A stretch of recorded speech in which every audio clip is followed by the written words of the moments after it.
Tahimik lang si Aurora sa sala, nakaupo na parang mahina. Iyakap niya ang maliit na una ng baby niya. Sa harap niya ay walang hiya si Marco at si Celine. Best friend niya nakabit pala ng asawa niya. Naghahalikan, nagtatawanan, nagbubulungan. Ang drama niya, no? Tawa ni Celine. Para bang siya lang nawalan. At least free na tayo. Si Marco, hinalikan ulit siya sa leeg nito. Kawawa naman ang bulag. Nagluluksa. Mag-isa. Tila wala namang reaksyon si Aurora. Nakayuko lang, tahimik. Pero unti-unting tumigas ang panga niya. Unti-unting dumiin ang hawak niya sa unan at dahan-dahan lumukot ang mga daliri niya. Habang marahan siyang tumingin pataas at kitang-kita niya sala, hindi nila napansin. Hindi nila alam, malinaw na malinaw muli ang mga mata ni Aurora. Sa isang tawag niya sa assistant, gumuho ang mundo ng dalawa. Bago ka pa lang sa channel neto, ibang kwento ni Ate Jane, istorya mo, ikwento ko. Huwag kalimutang pindutin ang notification bell at subscribe button.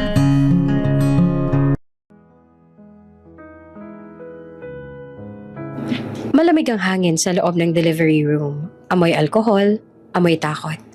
Nanginginig ang kamay ni Aurora habang hawak ang malamig na bakal ng kama. Ma'am, huminga po ng malalim. Sige pa. Sabi ng nurse pero halos hindi niya marinig. Pikit ang mga mata ni Aurora. Basang-basa ang luha. Marco, mahina niyang tawag. Nasaan ka na? Sabi mo sandali lang meeting mo. Walang sagot. Tanging tunog ng monitor at ungol niya sa sakit ang naririnig. Sa kabilang dulo naman ng mundo, hawak ni Marco ang telepono habang nakaupo sa VIP lounge ng airport at nakangiti. Love, tatapusin ko lang tong meeting, okay? Promise, uuwi agad ako. Tahimik naman sa kabilang linya. Naririnig niya ang mahina at mabagal na paghinga ni Aurora. Sa tabi niya ay sumandal si Celine, ang best friend ni Aurora. Sabay kurot sa braso niya. Sweet mo naman. Bulong ni Celine sabay halik sa leeg niya. Umiti si Marco. Tinakpan ng kamay ang telepono. Magkita na lang tayo sa Paris, babe. Lahat to para sa future natin. Marco, mahinang tawag ni Aurora sa kabilang linya. Masakit na. Please, pumalik ka na. Pero bago pa siya makasagot, na-disconnect na ang tawag. Sa ospital, pinipigilan ni Aurora ang sigaw. Pawis, luha, at takot ang bumabalot sa kanya. Ma'am, konti na lang po, ilabas niyo pa, sabi ng doktor. Humawak siya sa kamay ng nurse. Kaya ko to. Kaya ko. Ilang sandali pa ay napuno ng iyak ng baby ang buong kwarto. Congratulations ma'am, babae po. Ngumiti si Aurora kahit nakapikit pa rin ang mga mata. Anak ko. Ngunit maya-maya'y natigilan siya. Bakit biglang tumahimik ang lahat? Doc, mahina niyang tanong. Bakit hindi ko siya naririnig? Wala namang sumagot agad. Narinig niya na lang ang mahinang bulungan. Code Blue, dali! Umugong ang paligid. Mga yabag, mga instrumento, mga salitang hindi niya maintindihan. Anak ko! Sigaw niya. Nasaan ang anak ko? Hinawakan siya ng nurse. Ma'am, kalma po. Pero tuloy-tuloy lang ang luha niya. Please, yakapin ko lang siya kahit sandali lang. Pagkalipas ng ilang minuto, lumapit ang doktor. Mabigat ang boses. Ma'am, I'm sorry. Parang huminto ang mundo ni Aurora. Nanghina siya. Parang sinakal ang dibdib. Hindi niya makita, pero ramdam niya ang pagkawala. Wala siyang ibang naririnig kundi sariling hikbi. Hindi pwede. Please.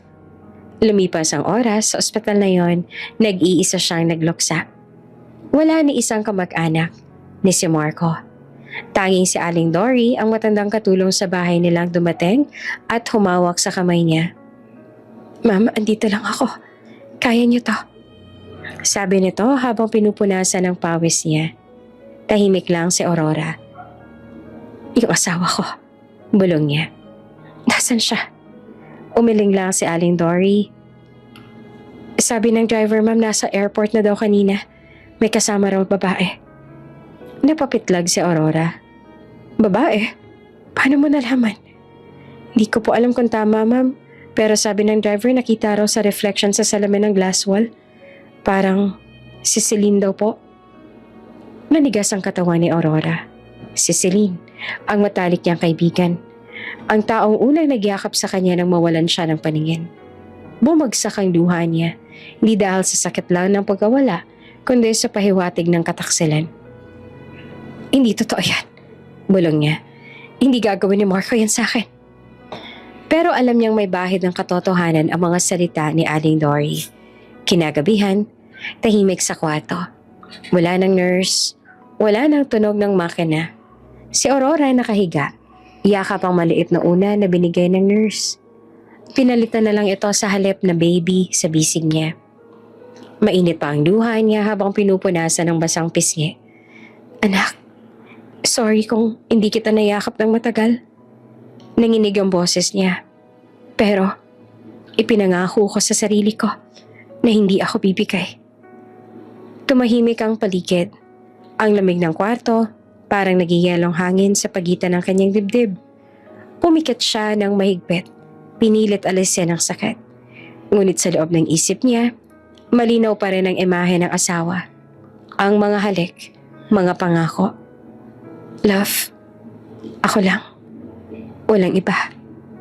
Love, ikaw lang gusto kong makasama. Paulit-ulit yon sa isip niya hanggang sa napalitan ng halakhak ni Celine. Ang drama niyo, no? Napahigpit ang yakap niya sa unan. Tumigas ang panga niya. Sa bawat paghinga, naramdaman niyang unti-unting may nabubuo sa loob niya. Galit na may halong lakas. Dumating si Aling Dory. May dala sanang gatas sa tinapay. Ma'am, kumain na po muna kayo. Wala akong gana. Mahina niyang sagot. Ma'am, kailangan niyo po ng lakas. Sabi ng doktor, malakas daw ang loob ninyo. Kakayanin niyo to. Tahimik lang si Aurora. Pagkaalis si Aling Dory, hinawakan niya ang cellphone sa mesa. Binuksan ang huling tawag. Marco. Tumitig siya kahit wala siyang nakikita. Babalik ka raw. Pero kanino ka ba talaga bumalik? Kinabukasan, nakaupo siya sa silid ng ospital. Naka-wheelchair, hawak ang maliit na kahon kung saan nakalagay ang mga gamit ng anak. Isang maliit na kumot, pacifier at birth certificate na hindi man lang nabasa ng ama. Tahimik lang siya hanggang sa bumukas ang pinto at pumasok si Aling Dory.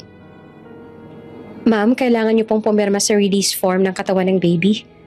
Tumango lamang si Aurora. Mahina pero buo. Ililibing natin siya. Kahit ako lang mag-isa. Pag-alis ng nurse, napahawak si Aurora sa dibdib. Anak, hindi kita nabantayan. Pero may utak silang dalawa sa atin. Isang patak ng luha ang bumagsak sa kahon ng baby. Sa labas, dumaan ng malamig na hangin. Parang may bulong. Hindi ako bibigay. Pag-ulit pa ni Aurora na halos hindi na marinig. At sa gabing iyon, habang nakatingala siya sa kisame na tila walang hanggan, ang isang balag na ina ay nagsimulang gumising sa katotohanan. Ang pag-ibig ay hindi palaging ilaw. Minsan, ito ang pinakamatinding dilim. Tumigil ang mundo ni Aurora, muling tumulo ang luha. Pero ngayong gabi, may kakaibang liwanag sa mga mata niyang hindi dapat nakakakita.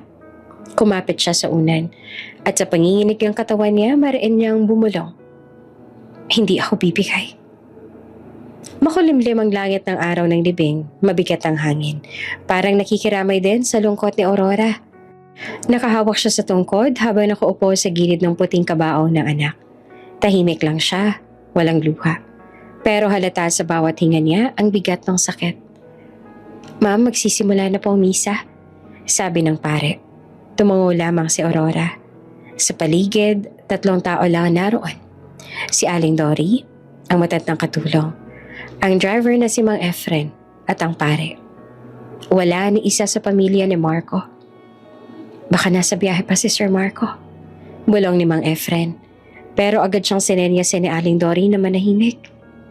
Tahimik lang si Aurora, pero alam niyang hindi na darating ang asawa. Alam niya na ang katotohanan. Kagabi lang, pinaalam sa kanya ni Aling Dory ang ebidensya, ang ticket, ang booking confirmation, at litrato mula sa kaibigang nagtatrabaho sa travel agency. Marco Lucero at Celine Ramos, 1 room, 2 guests, Paris friends. Hindi niya kailangang makakita para maintindihan. Naramdaman pa rin niya ang bawat saksak ng katotohanan. Let us pray for the soul of this little angel. Habang nagsasalita ang pare, napayuko na lamang si Aurora. Ang mga tao sa paligid ay tahimik. Tanging tunog ng hangin at ihip ng kandila ang naririnig. Sa bawat salita ng pare, parang bumabalik ang eksena ng ospital. Ang malamig na kamay ng anak niya, ang walang buhay na dibdib, at ang tawag na hindi sinagot ng asawa. Hindi man kita nayakap ng matagal, anak. Gusto kong malaman mong mahal kita. Mahina niyang bulong habang nakahawak sa gilid ng kabaong. Si Aling Dory tahimik na umiiyak sa tabi. Ma'am, gusto niyo po bang ako nang magbuhos ng lupa? Umiling si Aurora. Hindi, ako na mismo. Lumapit siya, dahan-dahan. Inabat sa kanya ni Mang Efren ng maliit na tabo. Kumuha siya ng lupa at ibinuhos sa ibabaw ng puting kabaong. Patawad, anak. Nanginginig ang boses niya. Hindi ko naprotektahan ang buhay mo. Pero ipapangako ko, makikita mong makakamit natin ang hustisya. Pagkatapos ng bibing, nagpaiwan siya sa tabi ng puntod. Lumipas ang mga oras, isa-isang umalis si Mang Efren at ang pare. Si Aurora, naiwan at si Aling Dory. Tahimik lamang si Aurora, nakatingala sa ulap. Maya-maya dumating ang mahinang hangin, parang may bulong. Ma, huwag kang iiyak. Napangiti siya kahit wala namang bata. Hindi ako iiyak, anak. Hindi ako bibigay. Umupo siya sa lupa. Itinukod ang tungkod sa gilid. Binuksan niya ang cellphone at pinakinggan muli ang huling tawag ni Marco. Tatapusin ko lang ang meeting ko, love. Uuwi agad ako. Napapikit siya. Meeting pala ha. Bulong niya. Meeting sa hotel ang kabit mo. Niligay niya sa bag ang telepono. Wala siyang balak na magabol. Hindi niya kailangang sumigaw o manakit. Ang katahimikan niya ang pinakamalakas sa sandata niya ngayon. Kinagabihan, bumalik na sila sa bahay. Tahimik ang mansyon, pero parang mas madilim kaysa dati. Ang bawat takbang niya sa sahig ay may echo. Parang sinasagot ang dingding ang lungkot niya. Pumasok siya sa silid ng anak. May crib doon, mga laruan at maliit na unan. Hinaplos niya ang kumot na iniwan ng nurse noong nasa ospital pa siya. Dito sana kita ilalagay, anak. Isang patak ng luha ang bumagsak sa kumot. Pero hindi ko inakalang dito rin ako magpapaalam. Sa labas, narinig niya si Aling Dory na may kausap sa telepono. Oo, totoo. Nakita raw sa airport magkasama. Naka-holding hands pa. Tahimik lang si Aurora. Hindi na siya nagulat. Pagbalik ni Aling Dory, nagulat ito na nakaupo pa rin si Aurora. Nakangiti.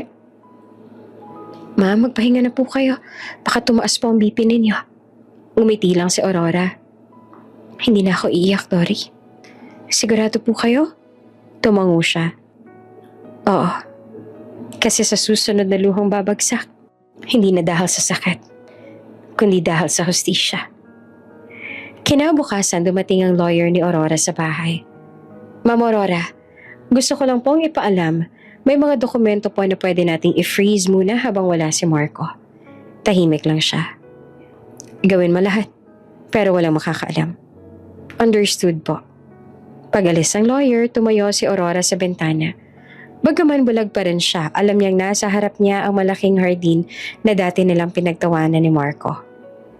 Ngayon, puro hangin na lang kasama niya.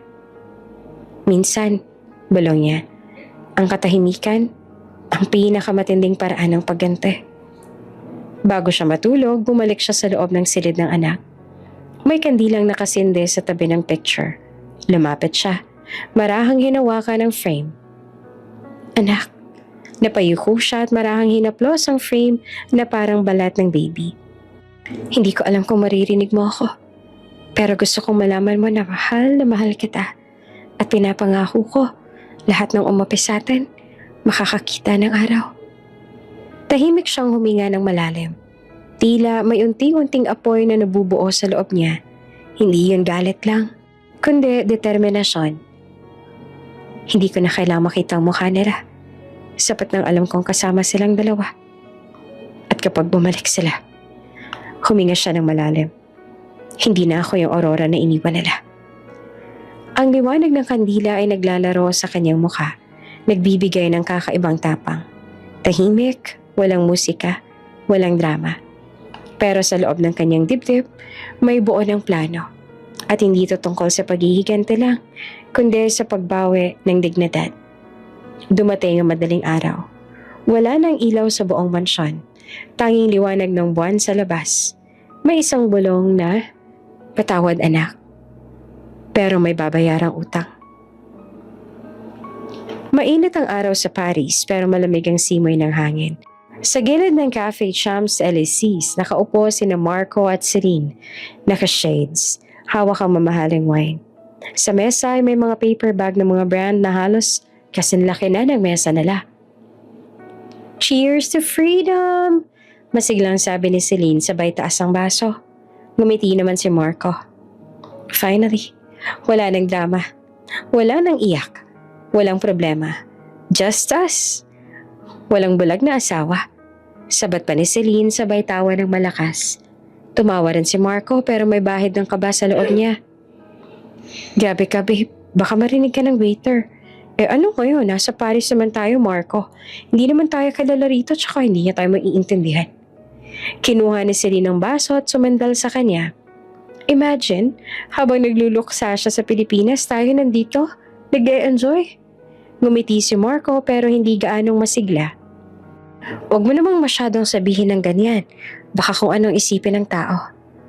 "Bakit, may konsensya ka pa?" Biro ni Celine sabay kendat. Napailing siya. "Hindi, wala. Pero weird lang. Alam mo yung parang may nakatingin? Tigil-tigilan mo na yan, baka multuhin ka ng baby niyo." Sabi ni Celine na tumatawa. Tumawa rin siya, pero agad na sumeryoso. "Wala ka bang nararamdaman na guilt kahit kaunti?" Ngumiti si Celine, marahan pero matalim. "Marco, huwag mong sabihin sa akin na naniniwala ka sa pag-ibig ni Aurora. She was desperate. Ginamit ka lang niya para may makasama. Kaya bago pa siya makaisip ng ibang paraan, inunahan na natin. Ngayon, hawak na natin ang lahat." Kinuha ni Marco ang cellphone niya at binuksan ang banking app. Ngumiti siya na makita ang balance. Yep, hindi sayang lahat ng effort. Imagine, ilang taon niyang pinag-ipunan to. Ngayon, nasata na. "See?" Sabi pa ni Celine. Nakangiti habang pinupunasan ng lipstick. "Sabi ko sa'yo wala siyang laban. Bulag siya, mahina, laging may drama. Ikaw lang ang mundo niya. Kaya kahit anong sabihin mo, maniniwala siya." Pagkatapos silang kumain, naglakad sila sa gilid ng ilog, Seine. May tumutugtog ng violin sa kanto. Mga ilaw ng Paris na parang kumikislap sa gabi. Si Celine ay nakayakap kay Marco. Parang bagong kasal. "Dito tayo dapat magpakasal," sabi ni Celine. "Wala ng Aurora, wala ng luha. Tayo na lang." Ngumiti si Marco. "Baka nga. Pero kailangan ko ayusin muna lahat sa Pilipinas. Once na maging official na sa akin lahat ng property, then we can do whatever we want." "Di sige. Akong bahala sa plano mo. Basta ako, gusto ko ng life na ganito. Maganda, mayaman, at malaya." Pumunta sila sa isang boutique. Si Celine agad ang pumili ng designer bag. "Isa lang to ha, limited edition." Ngumiti si Marco. "Go ahead babe, gamitin mo card ko." Nasa counter na sila nang may narinig silang beep. "Sir? Declined?" Sabi ng cashier na medyo nagulat. Napataas ang kilay ni Marco. "Declined? Posible. Try again." Trinay nga ulit. "Sorry sir, but it's still declined." Medyo natahimik si Marco. Ramdam ni Celine na biglang uminit ang tenga niya. "Baka system lang yan," sabi niya na pilit na kalmado. "Gamitin mong ibang card." Kinuha niya ang isa pa. Mas maliit na kulay gold. "Try this," sabi niya sabay kendat sa cashier. Pagkatapos ng ilang segundo, Narinig nilang bumalik ang normal na tunog ng makina. Approved, sir. Huminga siya ng malalim, sabay kandat kay Celine. See? Told you. System glitch lang. Ngumiti naman si Celine, pero nakakunot na ang noo. Siguraduhin mong ayos lahat ah. Ayoko mapahiya sa gitna ng Paris. Paglabas nila ng store, tinignan ni Marco ulit ang phone niya. Nawala na ang access niya sa mga accounts. Weird. Bulong niya. Ha? Anong weird? Tanong naman ni Celine. Wala, siguro maintenance lang.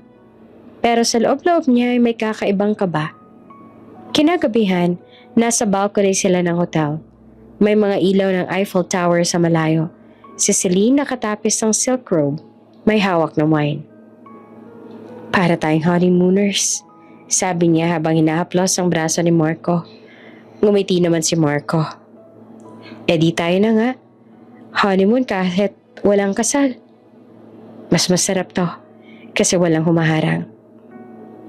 Naghalikan sila sa ilalim ng malamig na hangin. Pero nang tumigil sila, napansin ni Celine na parang may malayo ang tingin ni Marco. Bakit? Tanong niya. Iniisip mo pa rin ba si Aurora? Hindi ah. Sure ka?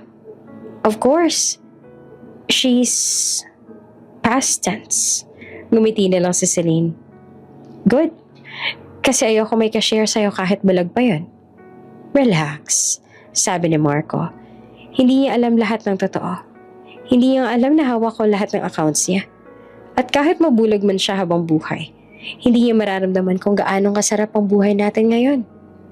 Natawa si Celine. Sabi ko sa'yo tanga-tangahan talaga yun. Desperada na maikasal, kaya pinilit kang pakasalan. Buti nga't nauto pa natin.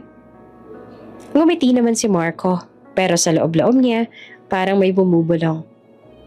Sigurado ka bang hawak mo pa lahat? Tumingin siya sa telepono. May notification. Login attempt denied. Unauthorized access. Napakunot ang noon niya. Babe, okay ka lang? Tanong ni Celine. Oo, network lang siguro. Inilapag niya ang phone at kinuha ang baso. Cheers, babe, sa bagong simula. Sa buhay na walang Aurora. Sabay sagot ni Celine, sabay tawa pa. Sa kabilang panig ng mundo, sa Pilipinas, tahimik lang sa Aurora sa kwarto. Nakahawak siya sa frame ng anak niya.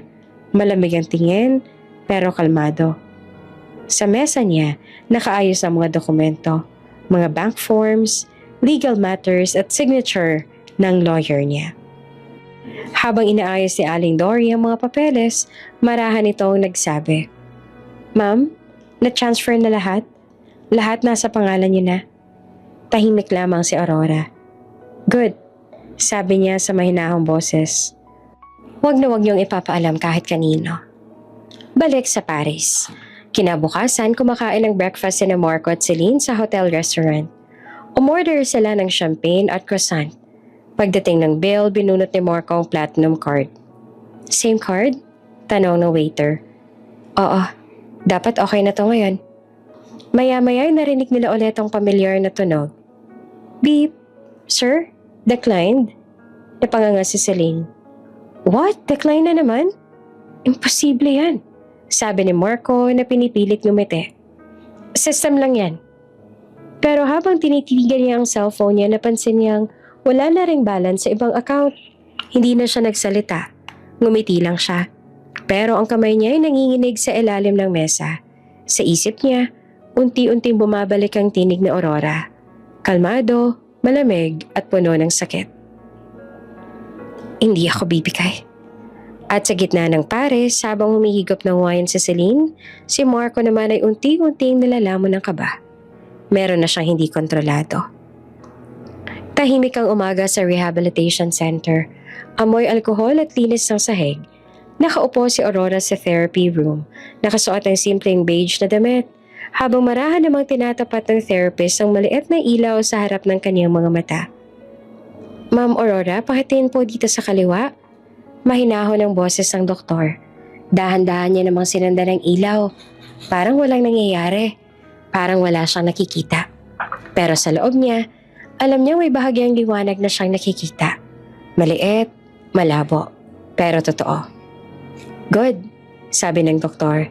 Malaki ng improvement mo. Sa loob ng 2 buwan, nagre-react na yung retina mo. Kung magtutuloy-tuloy, baka makakita ka ng malinaw sa susunod na buwan. Ngumiti naman si Aurora. Mahina lang. Talaga po? Oo, pero dahan-dahan lang ha, huwag mong ipipilit. Ang mahalaga, tuloy-tuloy lang ang therapy. Tumango siya, pero nang tumalikod ang doktor, biglang nag-iba ang mukha niya.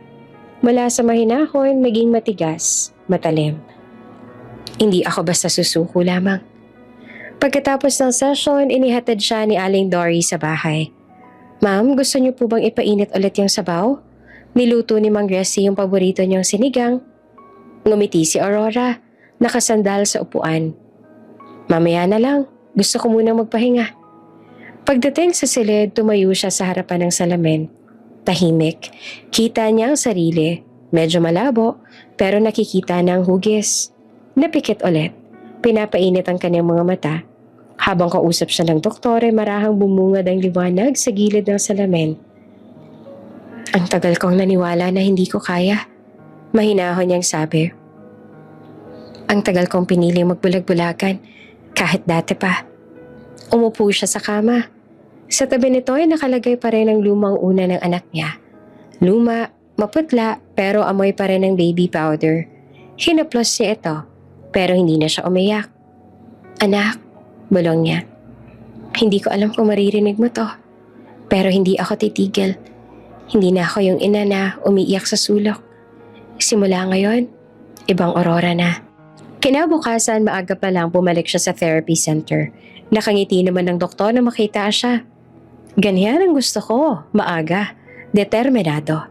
Ngumiti rin siya. Ayoko po kasi sayangin ng oras. Sa gitna ng session, tinest ulit ang ilaw.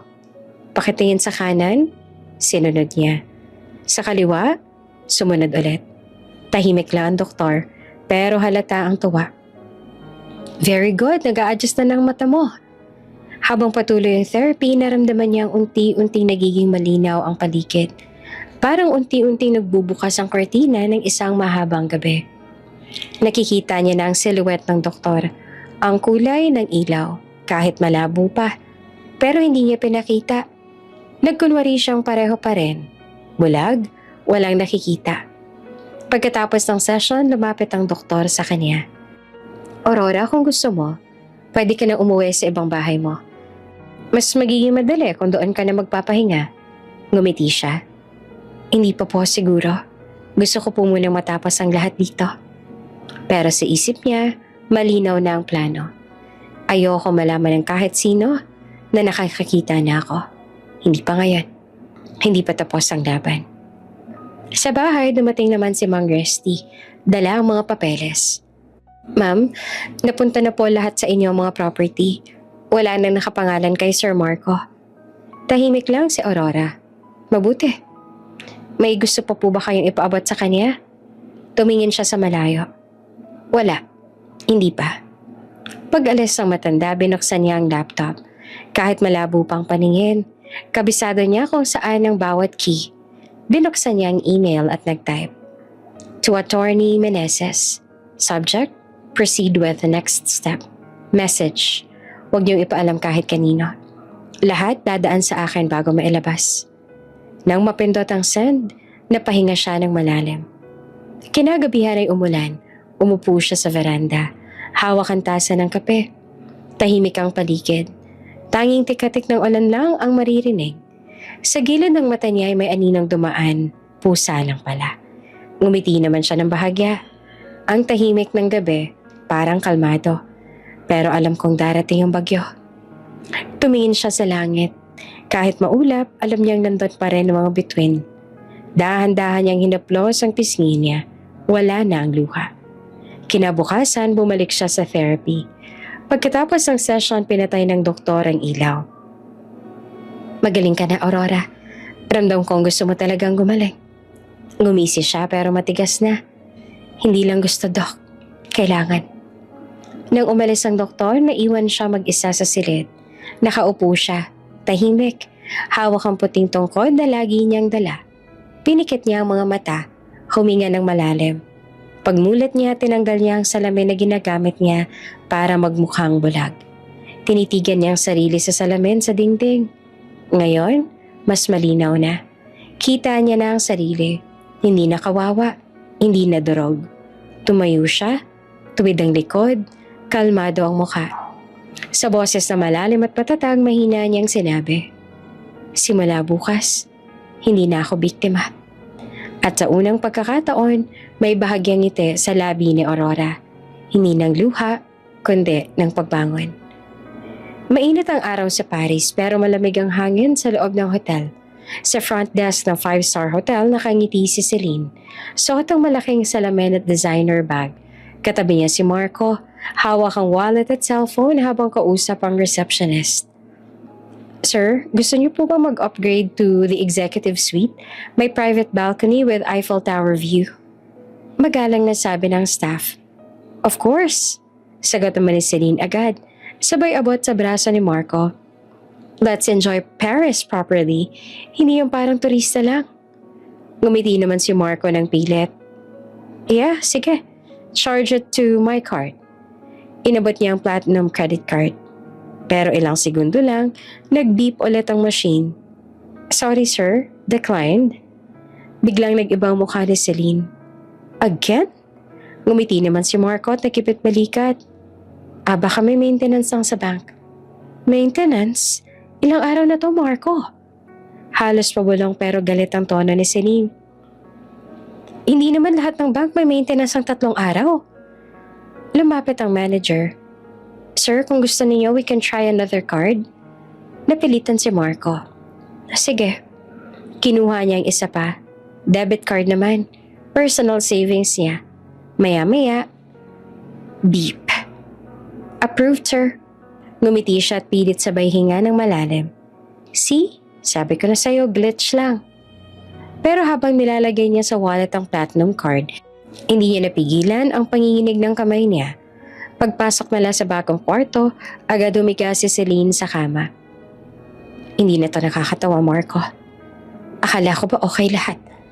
Akala ko ba hawak mo na yung mga account ni Aurora?" Oo naman," sagot ni Marco habang binubuksan ang laptop. "Siguro nag-a-update nga lang talaga yung bank." "Update o baka naman may gumagalaw?" Matalim na tanong ni Celine. Napatingin siya rito. Walang alam si Aurora. Bulag siya, remember? Blind, oo, pero hindi siya bobo. Sagot naman ni Celine. Nakataas ang kilay. Baka may mga taong gumagalaw para sa kanya. Yung matandang katulong. Yung lawyer. Napahinto si Marco. Wala, imposible yan. Lahat ng dokumento nasa akin. Ngumiti naman si Celine. Pero halatang hindi kumbensido. Siguraduhin mo kasi ayoko ng problema habang nagsha-shopping. Umiling si Marco at pilit na kalmado. Relax, akong bahala. Pero habang nagsasalita siya, ramdam niya na may malamig na pawis sa batok niya. Kinagabihan, habang naliligo si Celine, tahimik si Marco sa gilid ng kama. Bukas ang laptop, binuksan niya ulit ang bank app. Pero this time, hindi na siya makalogin. Incorrect password. Trinay niya ulit. Account locked. Put! Napumura siya sa sarili, sabay patak ng pawis sa noo. Nang marinig niyang lumalapit si Celine mula sa banyo, dali-dali niyang sinara ang laptop at ngumiti. "Babe, wine?" Tanong niya sabay kuha ng baso. Ngumiti naman si Celine. "Sige, pero sana bukas. Wala ng car drama, ha?" "Promise," sagot niya.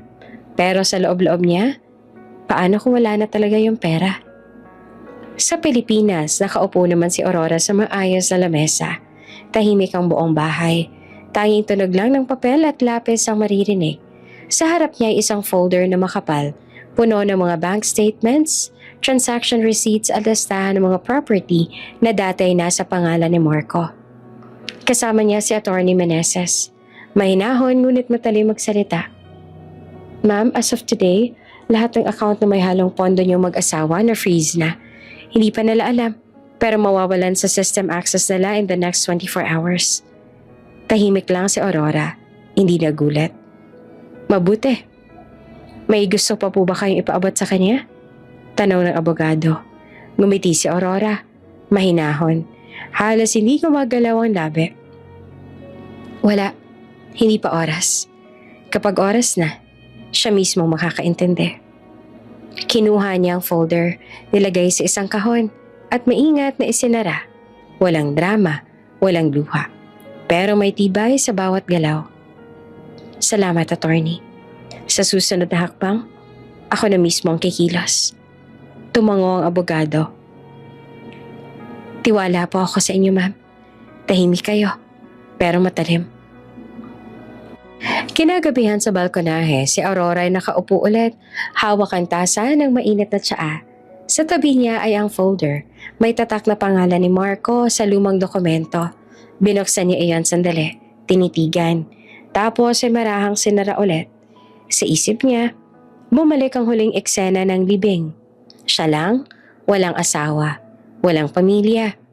Ngayon, sa bawat papel na nasa harap niya, isa-isa niyang binabawi ang dignidad na tinanggal sa kanya. Tahimik lang, pero bawat tiklop ng papel ay parang hampas ng ganti. Sa silid ng bahay, sa ilalim ng ilaw ng desk lamp, nakaupo si Aurora. Maayos ang buhok, tuwid ang likod. Hawak niya ang folder ng mga resibo, mga papeles, at mga legal na dokumentong may perma ng abogado. Tahimik siyang kumikilos, parang sundalong handa sa laban. Isang malalim na hinga lang ang narinig bago niya sabihin sa sarili. Tahimik lang ngayon, pero hintay habang buhay. Tahimik ang umaga sa mansyon. Ang dating madilim na bahay na puno ng lungkot ngayon ay maaliwalas. Pero hindi dahil masaya si Aurora, kundi dahil malinaw na sa kanya ang lahat. Nasa veranda siya, suot ang simpleng puting bestida. Mahina pa rin ang pandama ng kanyang mga mata, pero sapat na para makilala ang liwanag at anino.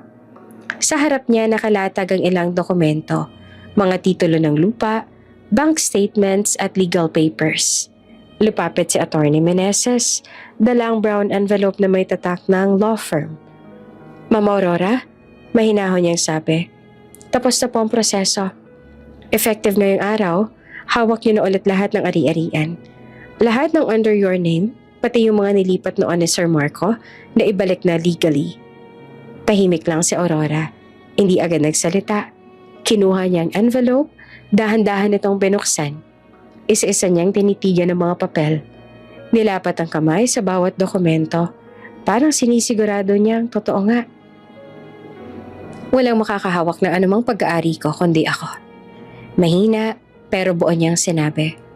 Ngumiti naman si Attorney Meneses. Tama po. At kung may susubok mang manghimasok, automatic legal freeze. Hindi na sila makakagalaw. Tumango si Aurora. Pikit sandali ang mga mata. Matagal ko nang hinintay ito. Sa loob ng bahay naroon si Dory, ang matandang katulong na ilang taon na ring tapat kay Aurora. Ma'am, gusto niyo po ba ng kape? Tanong nito. Sige Dory, please, yung dati kong gusto, yung walang asukal. Habang inihahanda ang kape, napatingin naman si Loring sa mga dokumento sa mesa. Naku ma'am, buti na lang talaga bumalik na lahat sa inyo. Ang kapal din talaga ng mukha ng dalawa na yon. Pati pera ba naman ninyo gusto pang kunin? Tahimik lang si Aurora. Kinuha ni Aurora ang tasa at humigop. Mainit ang kape, pero hindi siya napaso. Parang sanay na siya sa init, sa sakit. Ilang oras pang lumipas, pumunta sila ni Attorney Meneses sa opisina ng bangko. Pagpasok pa lang nila, agad na lumapit ang branch manager. Good morning, Mrs. Aurora. Welcome back.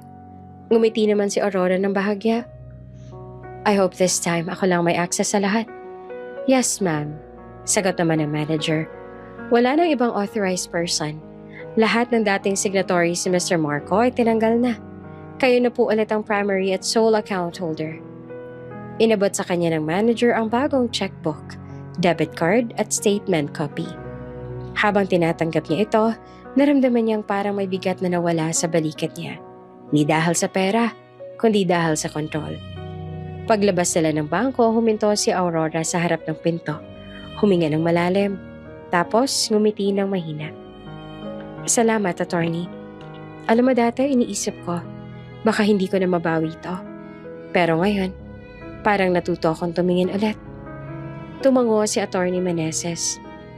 Ang mahalaga ho, hindi kayo bumitaw. Hindi niyo hinayaang lamunin kayo ng lungkot. Hindi ako pinalaki para sumuko, sagot ni Aurora. Ngayon, gusto ko lang tahimik. Pero may direksyon. Pag-uwi nila sa bahay, napansin ni Aurora na inayos na ni Loring ang lumang kwarto ng anak. Lumapit siya at hinaplos ang frame. Anak, bulong niya. Bumabalik na lahat sa atin. Unti-unti. Sa likod niya ay nagsalita si Dory. Ma'am, alam kong hindi mo pa rin nakikita ng buo pero parang iba ka na ngayon. Mas matapang ka na at mas kalmado. Napangiti si Aurora ng mahina. Siguro kasi tapos na akong umiyak, Doring. Tahimik silang dalawa ng ilang sandali. Tanging tiktak ng orasan at ihip ng hangin ang naririnig. Kinagabihan nasa study room si Aurora. Binubuksan niya ang laptop. Nagbabalik sa mga file ng property ownership. May mga lumang photo ng mansyon, beach house at ilang commercial lots. Isa-isa niyang tinitingnan. Tapos nilalagyan ng bagong label. Reclaimed. Sa sandaling iyon, hindi niya alam kung iiyak ba siya o humihinga lang ng malalim. Pero malinaw sa loob niya, wala na siyang utang na paliwanag sa sino mang nananakit sa kanya. Lumapit si Dory, bitbit ang tray ng tsaa. Ma'am, okay lang po ba kayo? Tumango si Aurora. Oo, Dory. Mas okay kesa dati. Nilapag ni Loring ang tasa sa mesa at bago ito umalis, napansin niya ang ekspresyon ni Aurora.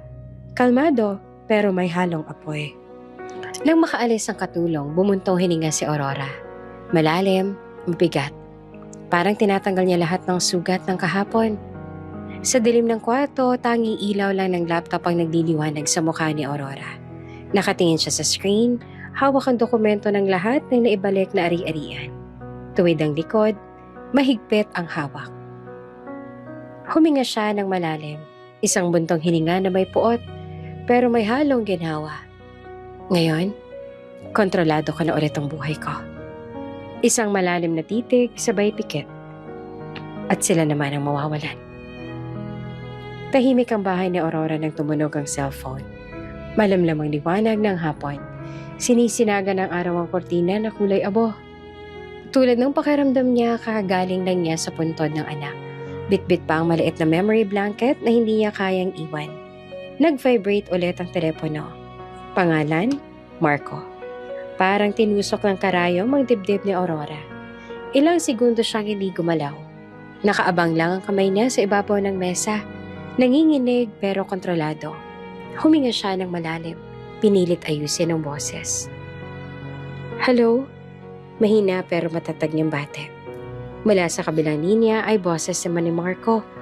Pilit at basag. Kunwari may luha. Love, Aurora? Ay, humikbi ito at kunwari sinisinghot. Sobrang sakit na nangyari. Hindi ako makapaniwala. I'm sorry, love. Tahimik naman si Aurora. Ang tunog lang ng ventilador at tiktak ng orasan ang pumapagitna sa kanila. Alam ko ang galit ka, tuloy ni Marco. Pero please, maniwala ka. Gusto kong umuwi agad. Kaso may problema sa flight. May mga meetings pa. Hindi na siya nakinig. Alam niyang walang meeting. Alam niyang kasama si Celine, ang babaeng itinuring niyang kapatid. Pero pinili niyang makinig. Marinig ang bawat kasinungalingan. Gusto niyang tandaan ang tono. Bawat bitaw ng salitang love, bawat kunwaring hikbik. Pagkatapos ng ilang segundo, nagbago ang tono ni Marco. Love, may problema lang kasi sa card ko. Hindi ko alam kung anong nangyari sa bank. Baka security issue? Pwede mo ba akong padalhan muna sa debit card ko? Promise, ibabalik ko agad. Tumingin si Aurora sa baby blanket sa kandungan niya. Puti at may bordang pangalan ng anak na hindi niya lang nasilayan ng matagal. Pinisil niya iyon ng mariin, halos madurog sa palad. Sige, mahinahon niyang sagot. Napasinghap si Marco, parang guminhawa. Talaga love, thank you. Sobrang bait mo pa rin kahit ganito. Tahimik si Aurora. Wala ni isang emosyon sa mukha. Masakit pa rin ang pagkawala ng anak natin. Marahan niyang sabi. Diretso at walang patak ng luha. Pero sige, padadalang kita. Salamat, love. Alam kong pinutol niya ang linya. Tahimik ulit ang bahay. Walang sumunod na tunog. Wala na rin panginginig sa kamay ni Aurora. Tumayo siya, dahan-dahan. Inilapag ang blanket sa ibabaw ng kama. Inabot ang laptop at binuksan ang banking app. Tahimik na nag-type. Nilagay ang eksaktong halagang gusto ni Marco. Hindi sobra, hindi kulang. Katulad ng dati, pero ngayon may iba ng layunin. Pagkatapos magpadala, pinatay niya agad ang screen. Tumingala siya sa kisame. Wala na kayong hawak sa akin. Bulong niya. Lumapit siya sa aparador. Binuksan ang isang lihim na compartment sa ilalim. Doon nakatago ang mga dokumento. Titulo ng lupa, investment certificates, papeles ng kumpanya at kopya ng bagong last will na perma niya na at ng abogado. Lahat ng nakapangalan dati kay Marco ibinalik na sa kanya. Sa ibabaw ng mesa nakapatong ang folder na may label na Phase 2. Binuksan niya ito. Nandoon ang mga litrato ni Marco at Celine sa Paris. Hawak kamay. Naglalakad sa ilaw ng Eiffel Tower. Kuha ng private investigator na binayaran niya. Habang pinagmamasdan niya ay walang luha. Wala ring ngiti. Pero ang dibdib niya parang apoy. Hindi galit na sigaw, kundi apoy na alam ang direksyon. Sa loob ng bahay dumating si Aling Cora, ang matandang katulong na hindi siya iniwan. Ma'am, gusto niyo po ba ng kape? Tanong nito ng mahinahon. Tumingin si Aurora. Ngumiti ng bahagya. Oo, salamat, Aling Cora. Yung matapang. Yung parang kayo po. Biro ni Aling Cora sabay kindat. Napahinto si Aurora. Tumingin sa kanya. Sandali namang natawa, pero mapait. Hindi pa, pero malapit na. Pag-alis ng katulong, kinuha niya ulit ang baby blanket. Inamoy niya iyon. Parang gustong kabisaduhin ang amoy ng anak na hindi niya man lang nahawakan ng buo. Napatitig siya sa hangin. Anak, bulong niya. Hindi ko sila hahayaang tumawa habang ako nandito. Hindi na. Tumunog ulit ang cellphone. Text iyon galing kay Marco. Love, natanggap ko na. I'll call you later, okay? I miss you. Tahimik na binura ni Aurora ang mensahe. Pagkatapos ay binuksan niya ang bagong folder sa laptop na may title na Paris Account Freeze Plan. May mga listahan doon ng bangko, mga contact at pangalan ng taong tutulong sa kanya para tuluyang maputol ang access na Marco at Celine. Habang nagtatype siya ng email, pumasok ulit si Aling Dory, dala ang kape. Ma'am, okay lang po kayo? Tanong nito. Okay lang, Dory. Sagot niya na hindi tumitingin. Paglabas ng katulong, tumigil si Aurora sa pagtatype. Kinuha ulit ang baby blanket, ipinatong sa dibdib niya at marahang huminga. Ang mga mata niya dati wala sa direksyon. Ngayon, diretso sa harapan. Hindi ko kailangang ipakita agad na alam ko lahat. Mahina niyang bulong. Mas matamis ang katotohanan kapag sila mismong bumagsak. Tumingin siya sa salamin sa harapan. Dati wala siyang nakikita. Ngayon kahit anino lang, may hugis. Parang nagsisimula na siyang muling makakita. Hinaplos niya ang sarili sa balikat. Parang yakap ng anak na wala na. At sa gitna ng katahimikan ng gabi, bumulong siyang muli. Mas mababa, mas matatag. Hindi ako ang kawawang bulag na iniwanan ninyo. Ako ang ilaw na susunog sa kasinungalingan ninyo. Sa Paris, malamig ang ihip ng hangin sa outdoor cafe kung saan nakaupo sina Marco at Celine. May red wine sa mesa. May dessert na hindi man lang nila ginagalaw. Hindi tulad ng unang linggo nila rito na puno ng tawanan at halikan. Ngayon may tensyon sa pagitan nila. Si Celine nakataas ang kilay, nilalaro ang baso ng alak. Marco, ilang beses mo nang sinabi yan? Bank issue? System error? Ilang system error ba ang kailangan bago mo aminin wala ka ng pera? Pinilit ni Marco na ngumiti, pero halata sa mga mata niya ang kaba. Celine, babe, huwag ka naman ganun. May inaayos na ang lawyer ko sa Manila. You know, Aurora's still grieving. Hindi ko naman pwedeng pilitin. Grieving? Sarkastikong balik ni Celine. Habang tayo? Halos hindi na makabayad sa hotel? Hindi ako pumunta ng Paris para maghintay sa mga excuse mo, Marco. Sumandal si Marco, humigop ng alak. Pero bahagyang nanginig ang kamay niya. Relax, okay? May pera tayo. Alam ko may iniwan akong savings. Baka nag-freeze lang ng account. Routine check lang yan ng bank. Routine? Natawa si Celine pero walang saya. Bakit hindi mo rin magamit yung black card mo? Ni yung supplementary ko? Wala bang routine explanation dyan?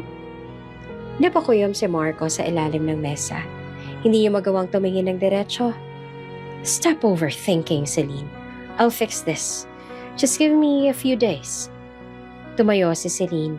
Iniwan ang basa ng alak at tumingin sa kanya ng malamig. A few days? Alam mo, Marco, baka yung asawa mong bulag. Pero ako hindi. Nakikita ako kung gaano kang kadesperado. Lumakad siya palayo, iniwan si Marco sa mesa. Nakatulala lang ito. Pinagmamasa ng mga taong dumadaan. Mga nagmamahalan, nagtatawanan, may mga bata. Lahat sila buo. Samantalang siya, nauubusan ng dahilan. Pagbalik niya sa hotel, sinalubong siya ng receptionist. Sir, your sweet extension. Your card has been declined again.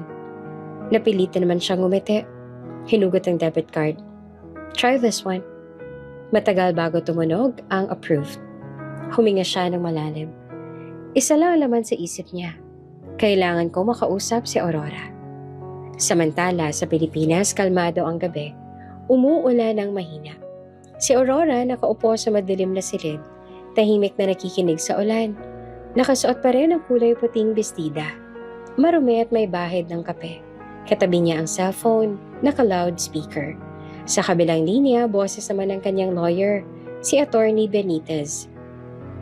Aurora, mahinahon ngunit tiyak ang boses ng abogado. Nais kong kumpirmahin na tapos na ang proseso.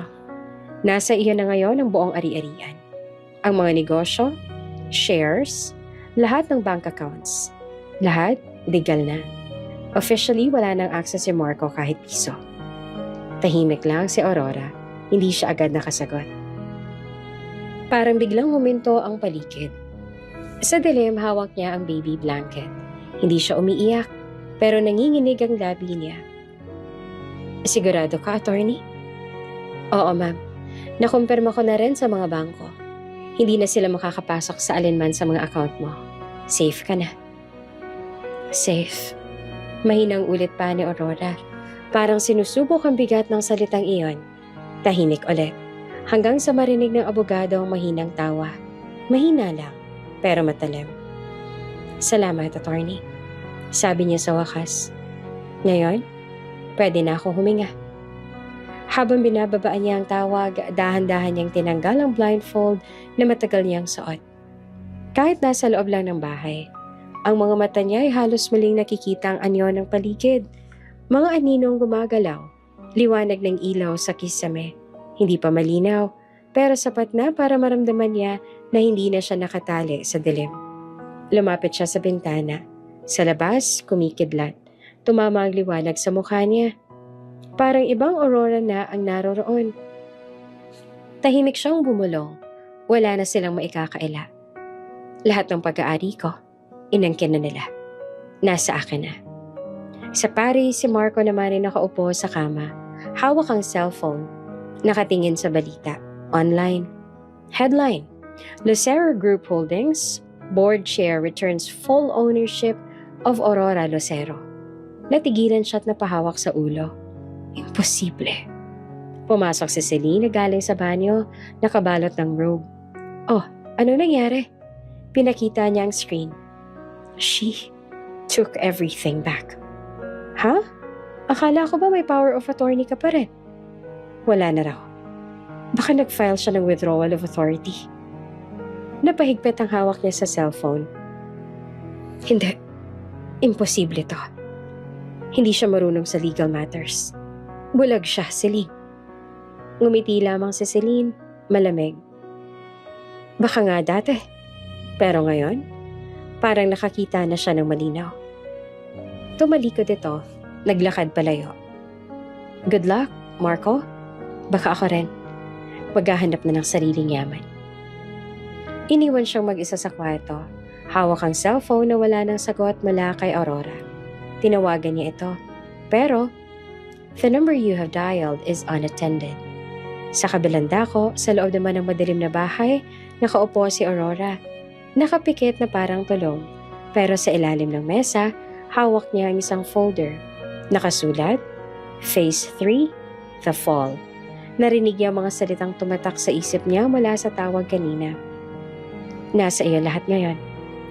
At sa puntong iyon, huminto rin ang paghinga niya ng sandali. Hindi sa takot, kundi sa dami ng emosyon na gustong sumabog.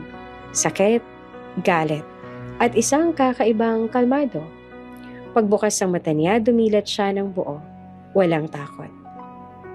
Nasa akin na lahat. Bulong niya. Ngayon, ako naman. Mabilis ang tibok ng puso ni Marco habang hawak-hawak niya ang cellphone sa airport sa Paris.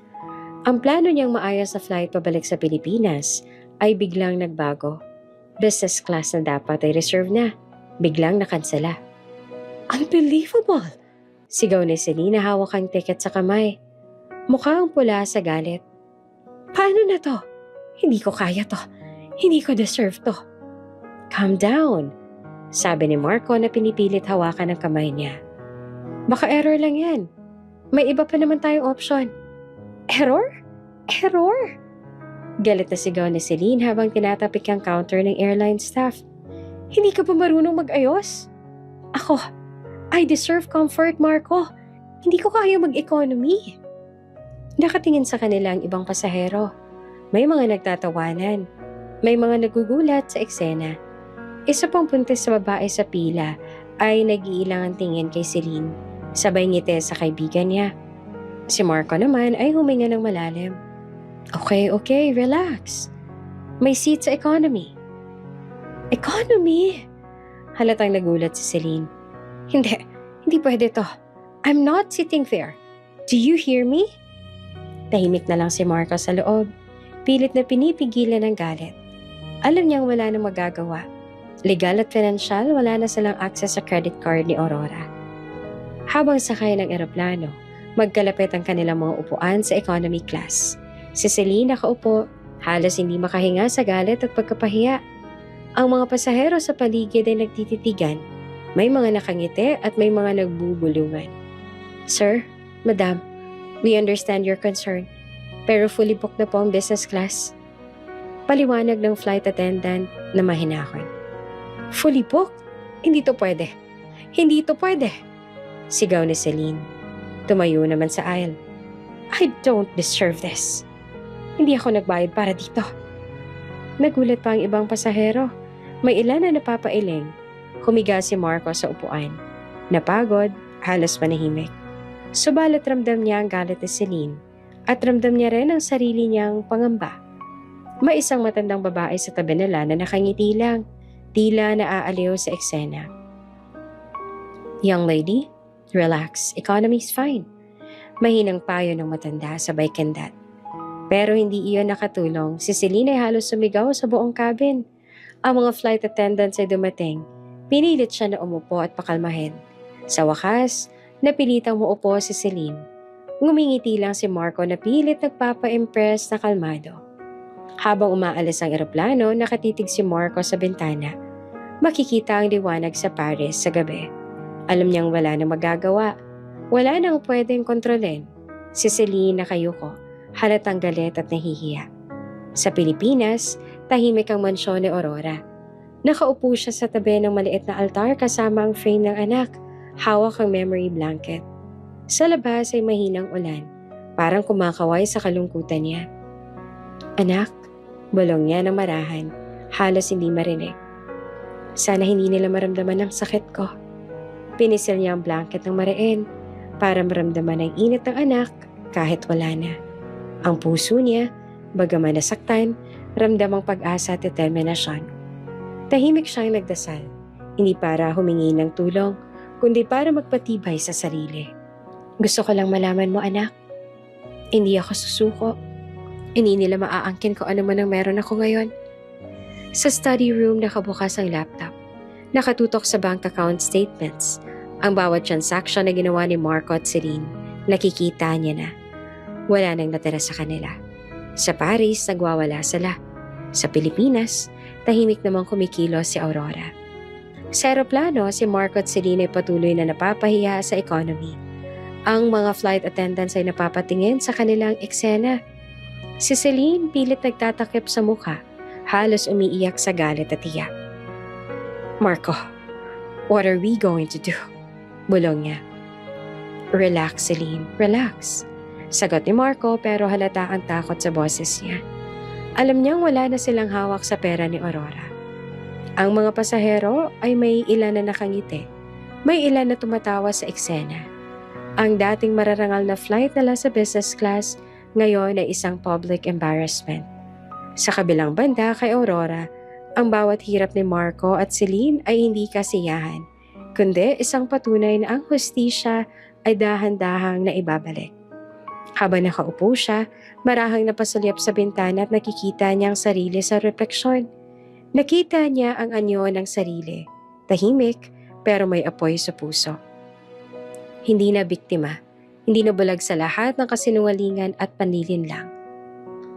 Ngayon, ikaw at ako lang anak, bulong niya. Walang makakawala sa hustisya. Wala. Sa kabuuan ng gabi, ang ulan ay huminto, pero ang lamig sa puso ni Aurora ay nananatili. Hindi dahil sa lungkot, kundi dahil sa determinasyon. Mainit pa rin ang hapon na makarating si airport sa Pilipinas sina Marco at Celine. Ang planong grand welcome sa mansyon ni Aurora ay nawasak bago pa man ito nagsimula.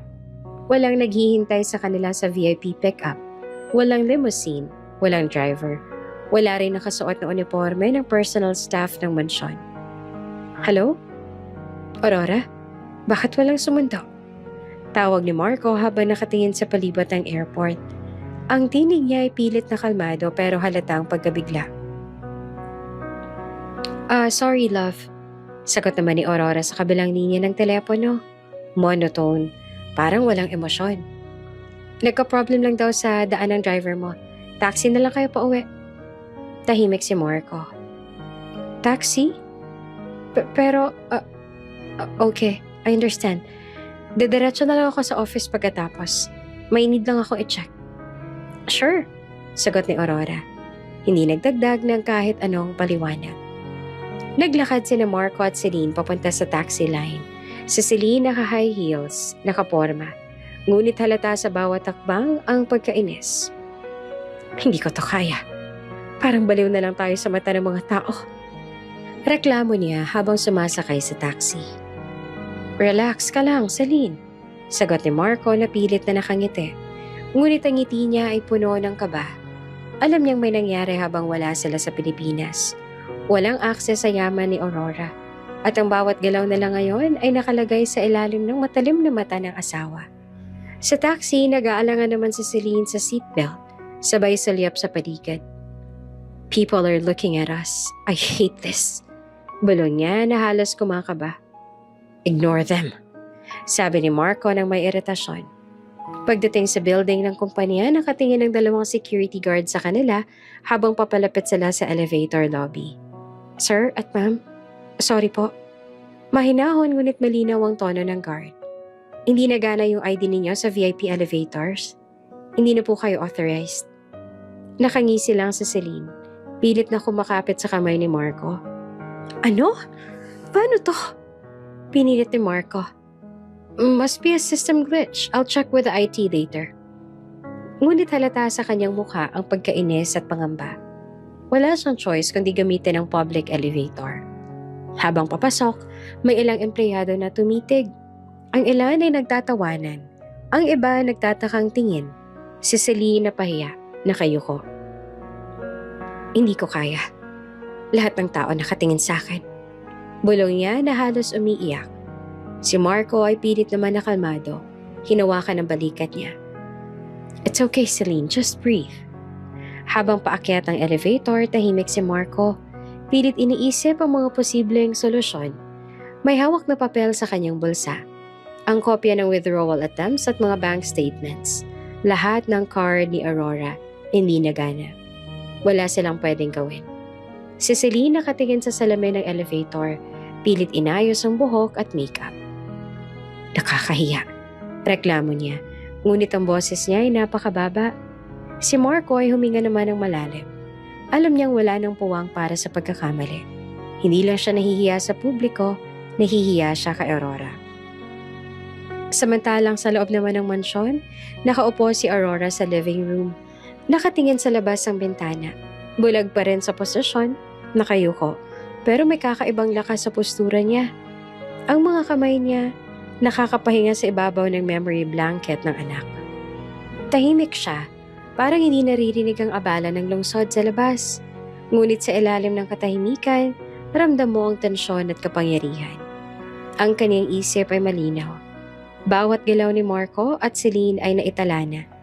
Bawat pagkakamali ay nakikita niya. Lumapit siya sa mesa. Kinuha ang laptop at tiningnan ang bank account statements. Halos maglingning ang screen sa dilim ng silid. Bawat numero, bawat transaction malinaw sa kanya. Wala nang puwang para sa kanila. Walang puwang para sa pagkakamali. Tahimik yung pinisil ang blanket. Parang ito ang anchor niya. Ang nagpapaalala sa kanya kung bakit kailangan niyang manatiling kalmado at maayos. Pagbalik ng elevator, umabot na sila sa lobby. Nakatingin ang ilang empleyado sa kanila. Nagbubulong at nagtatawanan. Si Celine, nakayuko. Halos hindi makalakad ng diretsyo. Si Marco ay nakatingin sa sahig, pinipilit iayos ang sarili. Ngunit sa bawat tingin at tawa ng mga tao, naramdaman ni Aurora ang kapangyarihan. Hindi niya kailangan na magsalita. Hindi niya kailangan na ipakita na nakikita niya ang lahat. Ang simpleng pagkabigo ni Marco at Celine sa VIP access ay sapat na. Bumalik siya sa sofa, huminga ng malalim.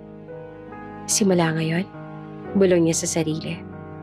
Lahat ng galaw nila, nakikita ko at wala silang alam. Ngayon, silang nahuhulog sa pintuan ng katotohanan. At ako, nakatayo sa kabilang panig. Sa isang pribadong villa sa probinsya, nakaupo si Marco at Celine sa malaking mesa. Mukhang abala sa isang important meeting. May mga laptop, mga folder ng documents at whiteboard na puno ng figures at charts. Ang halakak nila ay puno ng kunwaring pag-iisip at focus. Celine, siguraduhin mo na maayos ang presentation natin. Sobrang importante ito para sa client. Sabi ni Marco, pilit na kalmado habang inaayos ang tie niya. Oo, Marco, don't worry. Alam mo namang hindi ako tatanggihan ng kliyente kung kasama ako. Sagot ni Celine, may halong ngiti at kumpiyansa.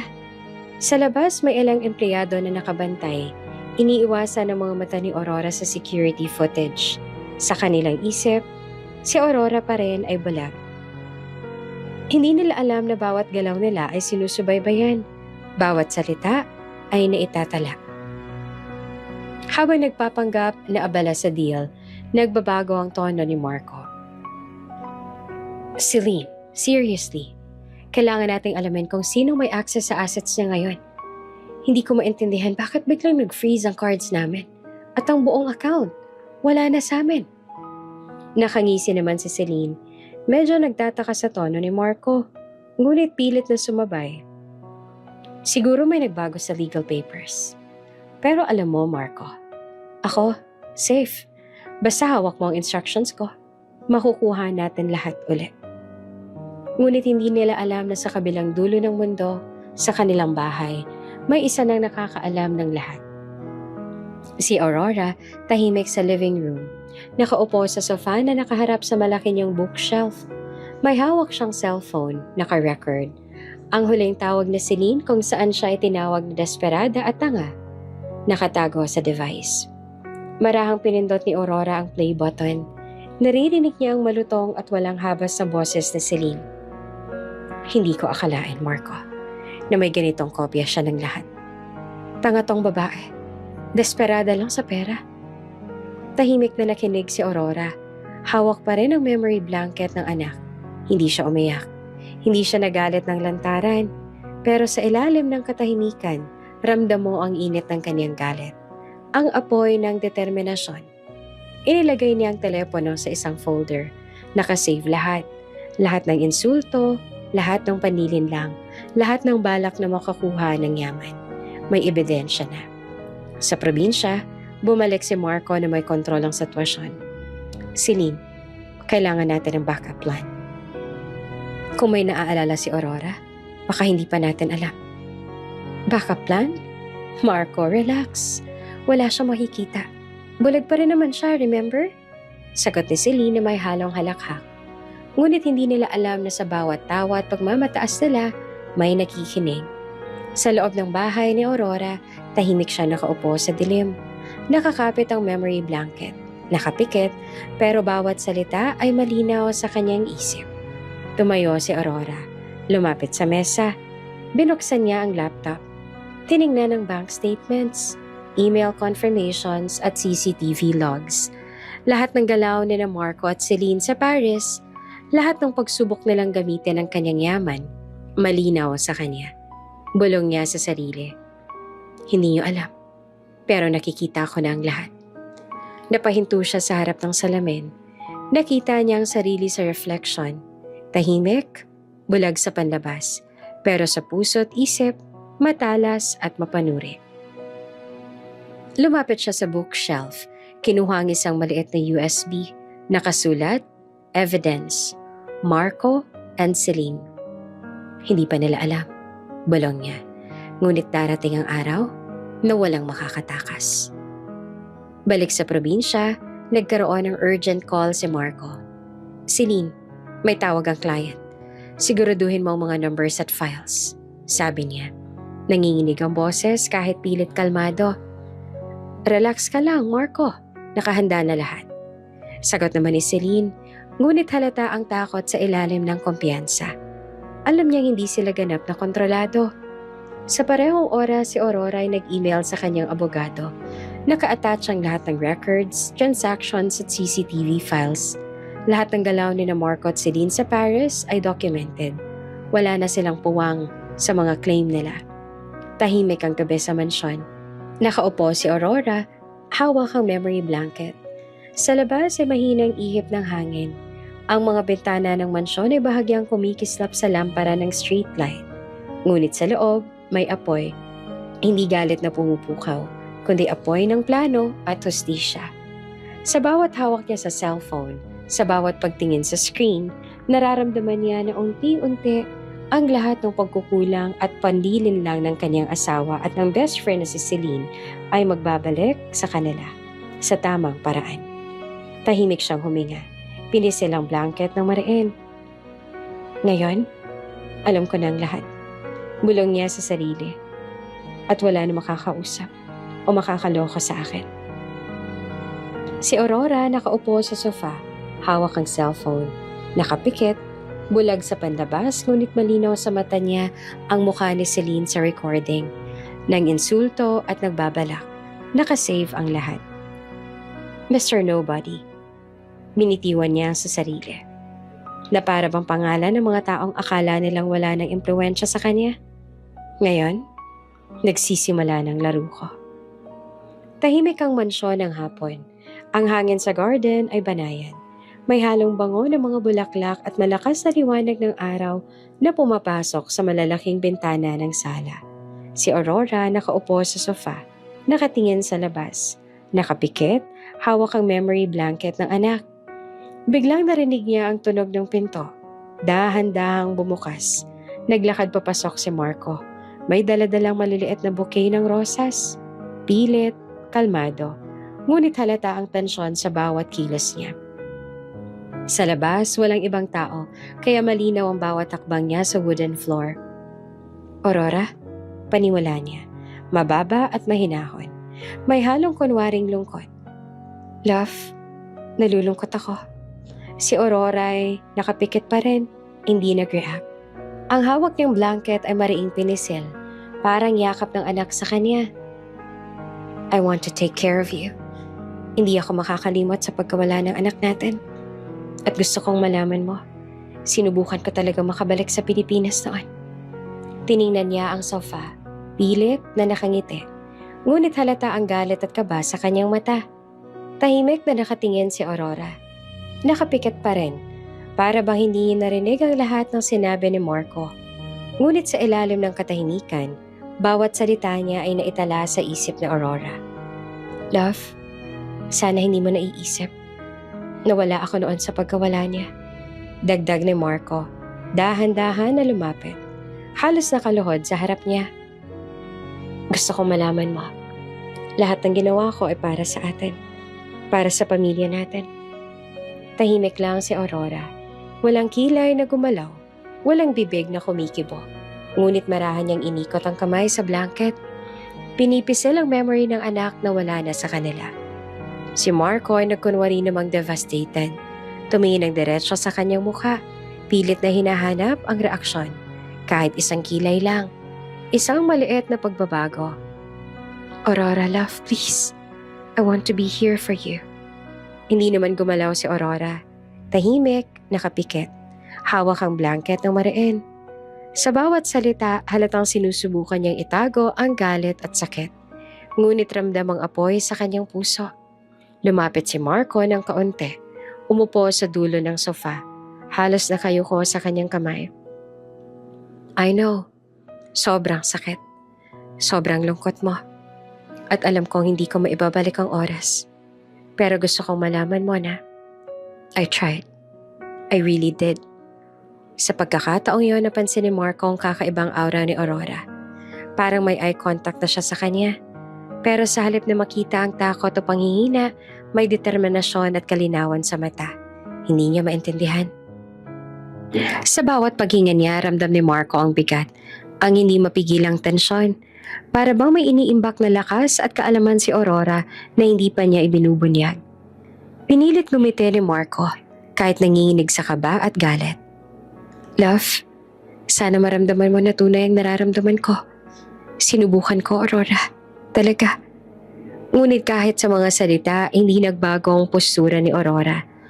Nakapikit, ngunit ang isip niya ay malinaw at mapanuri. Alam niya ang lahat ng planong ginawa ni Marco at Celine, pati na ang mga maling hakbang nila sa Paris. Sa pagkakataong iyon, nakaramdam si Marco ng kakaibang pangamba, parang may kuryente sa silid. Isang tensyon na hindi niya maintindihan. Naramdaman niya na kahit nakapikit si Aurora, hindi ito balag sa mga nangyayari. Tumayo si Marco, sinubukang lumapit at hawakan ng kamay ni Aurora. Ngunit marahan siyang ginawakan lamang ng memory blanket sa tabi niya. Isang malakas na signal na hindi basta-bastang makukuha ang loob ni Aurora. Love, I just want to make things right. Sambit niya na halos sa kaluhod.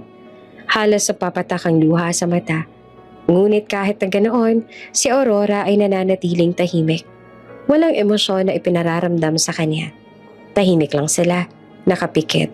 Ngunit bawat maliit na kilos niya, ang pagkirot ng kamay sa blanket, ang marahang paghinga, ang tahimik na postura ay nagpapakita ng kakaibang lakas.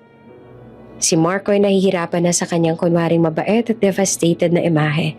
Naramdaman niya ang tensyon sa pagitan nila. Isang hindi maipapaliwanag na tensyon. Parang may pader si Aurora na hindi niya matitinag. Lumabas sa isip ni Marco ang isang katanungan. Nakikita niya ba ako? O nagpapanggap lang na bulak? Si Aurora sa kanyang tahimik na paninindigan, alam niya ang bawat galaw ni Marco. Alam niya na hinanap niya ng paraan para makakuha ang impormasyon tungkol sa kung paanong nawalan sila ng access sa kanyang yaman. Ngunit sa halip na magpakita ng galit o emosyon, nananatili siyang bulag sa panlabas. Si Marco nakatingin sa kanya, naramdaman ang kakaibang intensity. Para bang may eye contact, may koneksyon. Ngunit si Aurora ay nagkunwari lamang. Bulag pa rin sa panlabas. Ang tensyon sa silid ay matinding matindi. Para bang bawat salita at kilos ay may bigat. Ngunit sa ilalim ng katahimikan, ramdam mo na si Aurora ay mas matapang, mas malakas at mas mapanuri kesa sa inaakala ni Marco. At sa loob ng puso ni Aurora, ang isang lihim na plano ay unti-unting nabubuo, tahimik ngunit tiyak. Walang makakatalo sa kanya. Maagang umaga sa mansyon, ang araw ay pumapasok sa malalaking bintana ng sala at nagpapakita ng bawat alon ng hangin sa kortina. Tahimik ang paligid. Ang driver at katulong ay abala sa pag-aayos ng hardin. habang ang iba ay nag-aalaga ng mga gamit sa loob. Si Aurora, nakaupo sa paboritong sofa sa sala. Hawak ang memory blanket ng anak. Nakapikit siya, nakayuko, bulag sa mata ng mundo. Ngunit sa ilalim ng katahimikan, ang bawat galaw ng mansyon ay malinaw sa kanyang pandinig at isip. Biglang dumating si Celine, nakasuot ng simpleng blouse at palda, ngunit may pilit na halakhak sa labi. "Good morning, Marco!" Sigaw niya nang malapit sa doorway. Si Marco nakatayo sa tabi ng malaking salamin sa hallway. Ngumiti at hinawakan ng kamay ni Celine. "Good morning, Celine. Tama na bang setup para sa meeting natin mamaya?" Tahimik na nananatili si Aurora. Nakaupo at nakatingin sa kawalan na akala mo walang nakikita. Ramdam ang tensyon sa kanyang dibdib habang pinapakinggan ang eksena sa harap niya. Ngunit sa loob ng sala, nagsimula ang palabasan ng Marco at Celine. Wala pang sinasabi si Celine, ngunit dahan-dahang hinila niya si Marco papalapit. Ang kanilang mga labi ay magkasabay sa halik. Ang kanilang mga mata nakaroon sa isa't isa, tila walang ibang tao sa paligid. Ngunit sa isang gilid, si Aurora tahimik, nakaupo, nanginginig sa harap nila. Hindi siya nagpapakita ng emosyon. Ngunit sa bawat galaw ng kanilang halik, ramdam ang init ng kanyang galit at galaw ng utak na nagbabalangkas ng plano. Matagal silang nagtatawanan, parang walang tunog sa kanilang halakhak. Isang senyas ng kanilang tagumpay sa maling akala nilang bulag pa rin si Aurora. Ngunit sa isip ng biktima, bawat tawa at halik ay malinaw na tala. Bawat galaw ay ebidensya. Matapos ang ilang minuto, naghiwalay si Celine at Marco. Nagngitian at nagtatawanan habang nakatingin sa mata ng isa't isa. "I can't believe she's still this oblivious," bulong ni Celine. Hindi alam na may nakikinig sa likod ng sala. Si Marco ay tumawa, halatang nagpapakita ng kumpiyansa. "Don't worry, basta hawak natin ang timing. Makukuha natin ang access ulit. She's still our target." Tahimik na nakikinig si Aurora. Bawat salita ay malinaw sa kanyang pantinig. Alam niya ang bawat plano nila. Si Aurora pumikit at marahang huminga. Sa kanyang isip, pinaplano niya ang susunod na hakbang. Ang lahat ng galaw ni Marco at Celine ay parang libro na binabasa niya. Walang nakatago. Naglakad si Celine papunta sa maliit na bar sa sulok ng sala. "Marco, I think we should review the accounts later. Just to make sure everything is under our control." Si Marco naman ay tumango, ngunit halata ang kaba sa kanyang mata. Yes, I'll check. Let's keep it low profile for now." Tahimik na nagmamatsyag si Aurora mula sa sofa. Ang bawat salita, bawat galaw ng kanilang katawan ay na-record na sa kanyang isipan at sa phone niya. Hindi siya nagpapakita, ngunit sa ilalim ng katahimikan, naghahanda ang kanyang utak at puso. Pagkatapos ng ilang sandali, lumipat si Marco sa sofa. Nakaupo sa tabi ni Celine, nakangiti at nakatingin sa kanya. "Celine, everything will go as planned." Hindi siya makakaalam hanggang huli. Ngunit sa isang gilid, si Aurora ay nakatayo sa labas ng silid. Nakikinig sa bawat salita. Nakatingin siyang diretso sa kanila, ngunit hindi nila alam. Nakatingin siya ng diretso, parang walang bulag sa kanya. Isang lihim na mata na hindi nila nakikita. Tahimik siya, nanginginig sa galit at determinasyon, ngunit walang ipinaramdam sa harap nila. Ang bawat hakbang ng mansyon ay malinaw sa kanya. Bawat tunog ay parang musika ng kanyang plano. Sa loob, nagpatuloy ang kanilang pagpapanggap. Si Celine ay nagkunwaring magtanong tungkol sa ilang bills, habang si Marco naman ay nagmungkahi ng mga schedule para sa susunod na linggo. Lahat ng ito ay bahagi ng kanilang strategy para makuha ang access kay Aurora. Hindi nila alam na sa likod ng tahimik na sofa ay may isang taong nakakaalam ng bawat galaw nila. Sa bawat hakbang, si Aurora ay nakatingin ng diretsyo. Hindi halata sa kanila, ngunit ramdam ang intensity ng kanyang mga mata. Ang bawat lihim na plano ni Marco at Celine ay sinusubaybayan. Bawat pagkukunwari ay tinatasa sa kanyang isip. Hindi niyo alam, pero nakikita ko na ang lahat. Bulong niya sa sarili habang nakatingin sa mga taong akala nilang walang kontrol sa kanya. Tahimik ang hapon sa mansyon. Si Aurora nakaupo sa paboritong armchair. Ang bawat paghinga niya ay mahinahon, halos walang tunog. Ngunit sa ilalim ng katahimikan ay ramdam ang init ng kanyang galit at determinasyon. Biglang kumatok sa pinto si Celine. Aurora, best friend kita. Please, pakinggan mo ako. Sambit niya na may halong pag-iyak at drama sa boses. Pilit niyang pinapakita ang pakikiramay, ngunit ang kanyang muka ay halata ang pagpapanggap. Tahimik na tumayo si Aurora. Hindi niya binitiwan ang blanket. Ang posturan niya ay akala mo'y bulag. Mahina sa mata ng iba, ngunit sa isip niya ay matalim at alerto sa bawat kilos si Celine. Nasasaktan ako sa nangyari. Hindi ko akalain na ganito ang sitwasyon. Patuloy pa ni Celine, lumalapit sa mesa. Ang mga kamay niya ay tila nag-aalok ng suporta, ngunit sa ilalim ng kanyang palad ay may lihim na galaw. Kinukuha niya ang ilang alahas at accessories ni Aurora, isa-isang inilalagay sa kanyang bag. Si Aurora, tahimik lang na nakikinig. Hindi siya umiling, hindi nag-react. Ngunit sa loob, kumukulo ang galit niya. Bawat galaw ni Celine, bawat mukha ng pagpapanggap, malinaw sa kanyang isip. Alam niya ang lahat ng plano at intensyon ng best friend na ito. Habang kinukuha ni Celine ang mga alahas, naglakad siya sa wardrobe. Hinila niya ang ilang paboritong dresses ni Aurora. Pinipilit-pilitin sa kanyang bag. Aurora, hindi mo ba naiintindihan? Gusto ko lang makatulong. Sambit niya na pilit na umiiyak at pilit nagpapakita ng kaawa-awang imahe. Si Aurora, ngunit sa ilalim naman ng katahimikan, ramdam ang apoy ng galit. Hindi niya kailangang magpakita ng emosyon. Ang tahimik na pagkilos niya ay mas nakakatakot kesa sa anumang sigaw o galit na ipapakita niya. Si Celine hindi alam na bawat kilos niya ay nire-record ng CCTV sa buong mansyon. Hindi rin niya alam na sa bawat pag-ikot niya sa silid, bawat paghawak sa alahas at dresses may nakatingin mula sa dilim. Pagkatapos makuha ang nais niyang items, naupo si Celine sa sofa. Huminga siya ng malalim, pilit nagkukwento ng kaawa-awang damdamin. Aurora, love kita, best friend kita. Nasasaktan ako. Hindi ko akalain na ganito ang mangyayari sa inyo ng anak mo. Si Aurora naman ay tahimik, nakapose pa rin sa armchair, bulag sa mata ng mundo. Sa ilalim ng katahimikan, marahan niyang itinabi ang blanket at lumapit sa mesa. Binuksan niya ang laptop. Binuksan ang CCTV folder. Sa screen, malinaw ang mga video ng eksena ni Marco at Celine sa sala. Halik, yakap, at pagtatawanan na akala nilang walang nakakakita. Tahimik siyang nakatingin sa screen. Walang emosyon sa mukha. Ngunit ramdam mo ang tensyon at kumukulong galit. Bawat frame ay isang ebidensya. Bawat galaw ay dokumentado.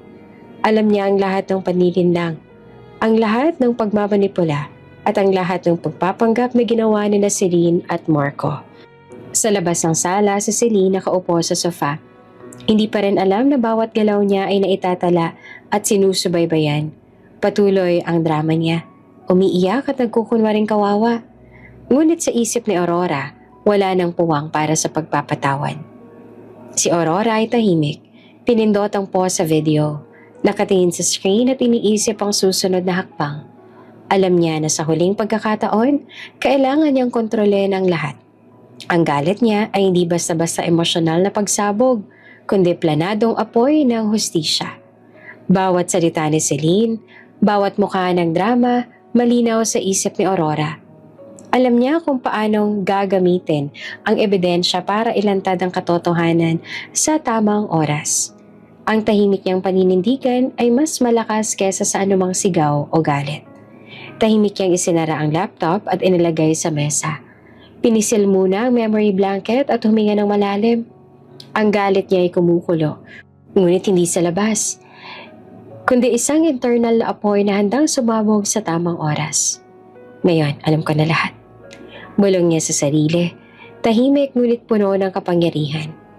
Habang ang screen ay naglalaman ng bawat ebidensya na kailangan niya para sa tamang oras. Ang sala ay punong-puno ng banayad na ilaw mula sa chandelier, mga kandila sa mesa, at malumanay na musika sa background.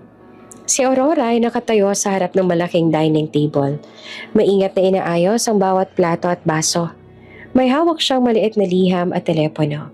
Nag-dial siya sa numero ni na Marco at Celine. Sa kabilang linya, naririnig niya ang tunog ng kanilang boses. Parehong may halong curiosity at excitement. Aurora, anong meron? Tanong ni Marco, pilit, kalmado. Gusto ko lang kayong imbitahan sa isang maliit na memorial dinner para alalahanin natin ang anak natin.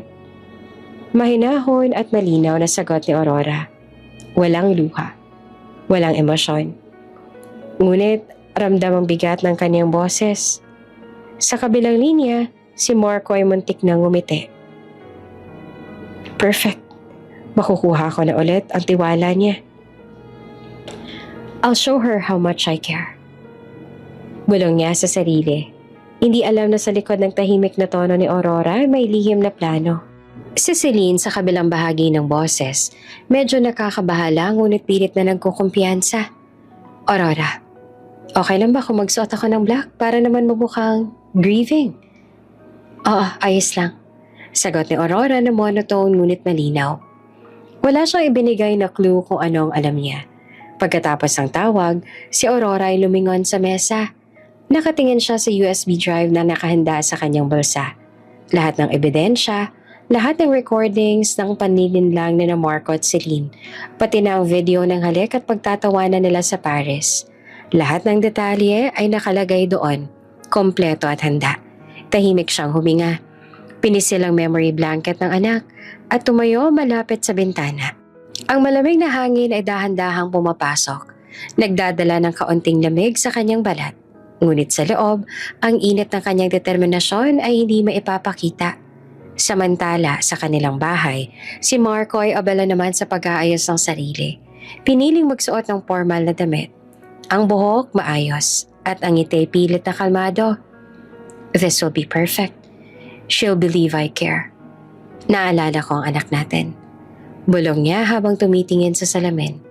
Si Celine naman nakasuot ng black dress, nakatingin sa sarili sa mirror, nagpapanggap na malungkot. Aurora will believe I'm grieving. I'm such a good actress. Sabi niya sa sarili, habang marahang pinisil ang pulso niya. Hindi niya alam na sa kabilang linya, sa mansyon ay may isang taong nakakaalam ng lahat ng plano nila. Nang dumating ang gabi, dahan-dahang pumasok sina Marco at Celine sa mansyon. Halatang excitement at kunwaring lungkot sa kanilang mukha. Hindi nila alam na bawat akbang nila ay sinusubaybayan. Si Aurora, nakaupo sa dining table. Nakatingin sa kawalan na akala mo walang nakikita. Hawak ang memory blanket sa isang kamay at ang USB naman sa kabilang bulsa. Tahimik siya. Nakapost ang bulag sa panlabas. Ngunit sa isip niya, ang bawat galaw ni na Marco at Celine ay malinaw ang bawat titig. Halik sa labi ng isa't isa at bawat pagpapanggap ay nakita niya na. Si Marco lumapit sa mesa. Pilit ng umiti. Aurora, I'm here. I just want to honor the memory of our child. Si Celine nakatabi, nakatingin sa kanya. Nagkukwento ng pilit kaawa-awang tono. I know, Aurora. We're grieving together. Tahimik lang si Aurora. Hindi siya gumalaw. Ngunit mararamdaman mo ang tensyon sa silid. Ang tahimik niyang postura ay nakaka-intimidate. Isang simpleng pagkaupo, ngunit puno ng kapangyarihan at kontrol. Sa oras na yon, marahang inilabas si Aurora ang USB mula sa bulsa. Isang malakas na senya sa isip niya. Handa na ang lahat. Lahat ng ebidensya laban sa mga taong nagpakita ng pekeng pagmamahal, pekeng pagkabahala, at pekeng suporta ay nakalagay dito. Tahimik siyang tumayo. Lumapit sa laptop na nakalagay sa sulok ng mesa at plinog ang USB. Ang screen ay nagbukas at marahan niyang niklik ang folder na may label, Evidence, Marco, and Celine. Ngunit sa panlabas si Aurora ay tahimik pa rin. Bulag sa paningin nila. Wala silang alam na nakikita niya ang kanilang mga tunay na kulay, ang kanilang mga peking mukha, at ang lahat ng lihim nilang galaw. Ngayon, handa na. Bulong niya sa sarili, tahimik ngunit puno ng kapangyarihan, habang nakatingin sa mga taong akala nilang wala ng kontrol sa kanya. Ang dining room ng mansyon ay puno ng mga bisita. Ilang kamag-anak, kaibigan at ilang matalik na kakilala na naimbitahan ni Aurora para sa memorial dinner. Banayad ang ilaw mula sa chandelier. Dahan-dahang kumikislap sa baso at kristal na baso sa mesa. Ang musika sa background ay tahimik, somber, nagbibigay ng kaunting solemnity sa gabing iyon. Si Aurora naman nakaupo sa dulo ng mesa, hawak ang memory blanket ng anak sa kandungan. Tahimik ang ekspresyon, nakatingin sa malayo tila bulag sa lahat ng nangyayari sa paligid. Ngunit sa ilalim ng katahimikan, ramdam mo ang init ng kapangyarihan sa bawat galaw niya. Si Marco at Celine nakaupo sa kabilang dulo ng mesa, mukhang magalang at nagkukwento ng kaunti sa mga bisita. Ngunit halata ang tensyon sa kanilang mga mata. Alam na lang may plano ang asawa, ngunit wala silang ideya kung gaanong kalaki at gaanong kahanda ang biktima. Tahimik na itinaas si Aurora ang kanyang kamay para sa toast. Lahat ay tumigil, nakatingin sa kanya at ang titig ay nakadirekta sa dulo ng mesa. Salamat sa pag-alala sa anak ko. Kahit hindi kayo dumating noon. Mahina niyang binitiwan, ngunit malinaw ang bawat salita. Ang tono niya ay mahinahon, tila may lungkot ngunit may halong kapangyarihan. Nagkaroon ng mahabang sandali ng katahimikan. Ang mga bisita ay nagsimulang bumulong-bulong, nagkatinginan at nagtataka sa biglaang pagbabago ng tono ni Aurora. Ang boses na dati tahimik at bulag, ngayon ay puno na ng matalim na presensya. Isang pagkilala sa lahat ng peking mukha sa paligid. Si Marco nakaramdaman ng pawis sa noo. Ano ba to? Bulong niya sa sarili, habang ang mga bisita ay patuloy na nag-uusap sa mahihinang tinig. Ramdam niya ang bigat ng eksena, at kahit anong pilit niyang pagpapanggap ay parang nabibigatan ng bawat galaw niya. Si Celine nakangiti pa rin, ngunit napansin ni Aurora ang pagkakatigil ng mga labi at pagkakakibit ng balikat. Parang may lihim na alarma sa katawan ni Celine. Halos hindi niya maipakita ang galit o takot sa harap ng iba. Ngunit alam ni Aurora na ramdam nila ang presensya at kontrol niya sa Celine. Tahimik lang si Aurora. Bawat hinga niya ay dahan-dahan, ngunit puno ng intensyon. Ang bawat salita na binitiwan niya ay nagdudulot ng alon ng pagdududa at tensyon sa mga bisita. Pati na sa mga taong pinagkakatiwalaan ni Marco at Celine. Nagpatuloy ang dinner. Ngunit halata sa bawat kilos ni Marco at Celine ang kaba. Pilit silang nakangiti. Ngunit ang mga mata nila ay hindi makatahimik. Patuloy na nakatingin sa bawat galaw ni Aurora. Ang mga bisita ay patuloy na bumubulong, nakikinig sa malumanay na tono ng asawa at dahan-dahang nagkakatinginan. Tila nararamdaman na may nangyayari sa likod ng katahimikan. Si Aurora sa kanyang tahimik na postura, marahan niyang inilagay ang USB sa harap niya.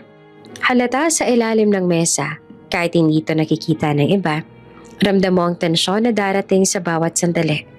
Ang mga bisita ay nagsimulang magtanong, dahan-dahan, kung anong ibig sabihin ng kanyang mga salita.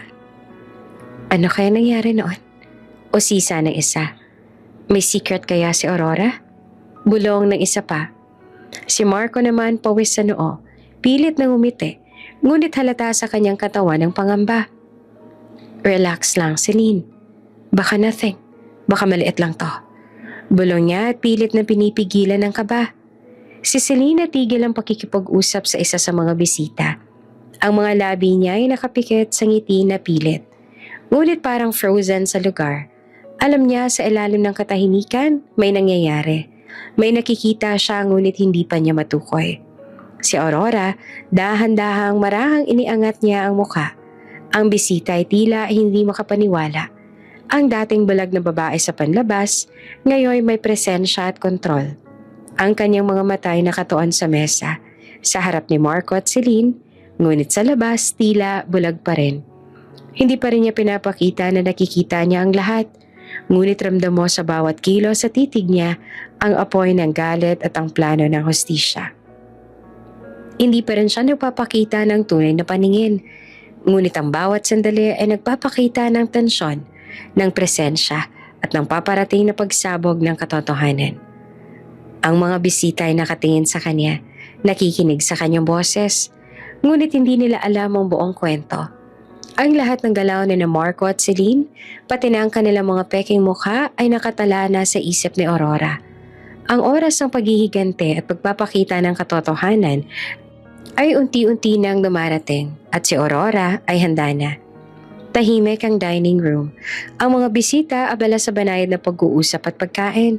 Biglang tumigil ng maramdaman ng bigat sa hangin. Si Marco at si Celine pareho nakaupo sa kabilang dulo ng mesa. Pilit na nagtatago ng kaba sa likod ng kanilang pilit na ngiti. Ngunit ang mga mata nila ay hindi nakatakas sa malumanay ngunit matinding presensya ni Aurora. Biglang tumunog ang telepono ni Marco. Napatingin siya sa screen. Pilit nagkukumpone ng ekspresyon. Hello? Sagot niya ngunit ang tono ay may halong kaba nang marinig ang laman ng tawag. Mula sa kabilang linya. Sir, all accounts under your name are officially frozen by the rightful owner. Nanlumo si Marco. Ang kulay ng mukha niya ay unti-unting nagbago. Mula sa pilit na kalmadong ekspresyon, lumabo sa takot at pagkabigla. Ano? Paano? Bulong niya na parang nawawala sa sarili. Si Celine na napatingin kay Marco. Ang ngiti ay biglang naputol. Halata ang pagkabigla. Tila may humawak sa puso niya. Sinubukan niyang magsalita ngunit ang hangin ay parang naputol sa kanyang lalamunan. Hindi nagtagal nagsimulang mag-leak ang media. Ang mga balita ay kumalat sa social media at news channels. Breaking news! Accounts of Marco Lucien frozen by rightful owner, Aurora Lucien, reveals full evidence of deception. Ang sala ay nag-umapaw sa tensyon. Ang mga bisita na dati nagbubulungan lang ay tumigil sa kanilang pagkain at nakatingin sa magkabilang panig ng mesa. Halos naririnig mo ang mahihinang hininga at pagkakatinginan. Si Celine sa takot at hiya ay biglang tumayo. Marco, hindi ko na kaya to. Sigaw niya at dali-daling umalis sa dining room. Ngunit bago siya nakalayo, isang grupo ng pulis ang bumungad. Mabilis siyang sinundan at inarestong publicly sa harap ng mga bisita. Ang kanyang mukha ay namumula. Napahiya sa harap ng lahat at ramdam ng bawat isa ang bigat ng sitwasyon. Si Marco nananatiling nakatayo, nakatingin sa paligid na parang nawawala. Ang kanyang pilit na kumpiyansa ay naglaho. Ang mga bisita ay tahimik. Ilan nag-uusap sa mahina, ngunit ramdam mo ang tensyon sa buong silid. Tahimik na nananatili si Aurora sa kanyang upuan. Hawak ang memory blanket ng anak, pinisil ng mariin. Ang bawat kilig, bawat kaba, bawat galit ng sala ay ramdam niya sa puso. Sa panlabas, nakapikit siya at bulag. Ngunit sa loob, malinaw niyang nakikita ang lahat. Ang pekeng pagmamahal, pekeng suporta, at lahat ng panininlang na Marco at Celine. Ngunit sa oras na iyon, dahan-dahan niyang iniangat ang kanyang mukha at muling tumayo. Ang mata ng bawat bisita ay tumingin sa kanya. Ang bawat galaw ay nakatuon sa simpleng kilas niya. At sa isang malumanay ngunit matibay na tinig, binitiwan niya ang kanyang pahayag. Nakakita na ako sa lahat. Bawat halik, bawat tawa. Bawat plano ninyo para agawin ang lahat sa akin. Lahat ng panluloko ninyo, nakikita ko na. Hindi na kayo makakakait sa akin.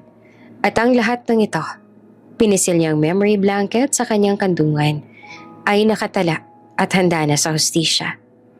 Si Marco pilit na kumakapit sa pilit na kalmado ay natigilan. Ang pawis ay patuloy na bumababa sa noo niya at ang bawat salita ni Aurora ay parang dagok sa kanyang dibdib.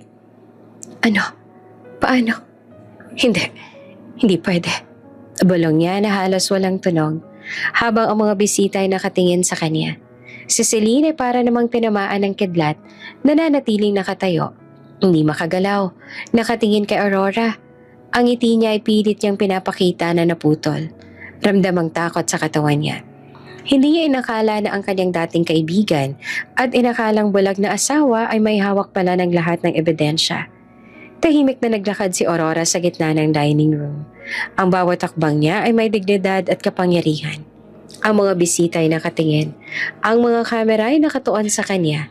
At ramdam mo ang bawat galaw na nagpapahiwatig ng pagbabalik ng kontrol sa kanya. Marco, Celine, lahat ng bagay na inakala ninyong hawak ninyo ay hindi na sa inyo. Ang bawat galaw, bawat kasinungalingan, bawat plano ay nakikita ko na. At ang mundo ngayon ay nakakaalam na rin. Binitiwan niya, tahimik, ngunit matatag. Ang sala ay puno ng katahimikan. Ang mga bisita ay nagkatinginan. Ang bawat isa ay tila hindi makapaniwala. Si Marco nakatayo, walang alam kung saan magsisimula. Habang si Celine naman ay tuluyang napahiya sa harap ng publiko at ng pulis. Ang kanilang mga peking mukha, kanilang mga planong pangkalokohan ay nahayag na sa lahat. Si Aurora nakatayo, matibay ang postura at ramdam mo ang kapangyarihan sa bawat galaw niya.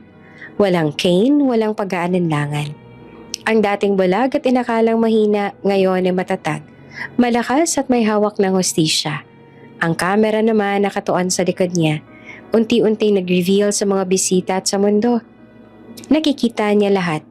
Ang lahat ng kasinungalingan ni Marco at Celine ay nahayag na. Ang biktima na inakala nilang mahina ay may hawak na kapangyarihan at kontrol. Tahimik, malakas at handa. Si Aurora ay simbolo ng hustisya at katotohanan. Ang mundo ay nakatingin at ang oras ng pagbagsak ng mga mapanlinlang ay dumating na. Ang biktima ay hindi nabulag at ang bawat galaw ng mga nagnanakaw ng tiwala at pagmamahal ay nasaksihan na at haharap sa kaparusahan. Ang gabi ay malalim at ang liwanag mula sa mga ilaw sa garden ay naglalaro sa mga dahon ng mga puno. Si Marco ay bumalik dalang mga sugat ng kanyang pagkatalo. Umiiyak, nagmamakaawa sa gitna ng hallway. Aurora, please. Mahal kita. Ang boses niya ay puno ng desperasyon, halos nanginginig. Halos bawat salita ay puno ng panilinlang na ngayon ay nagbabalik sa kanya sa kabiguan. Ngunit si Aurora nakatayo sa kanyang likod, tahimik at matatag.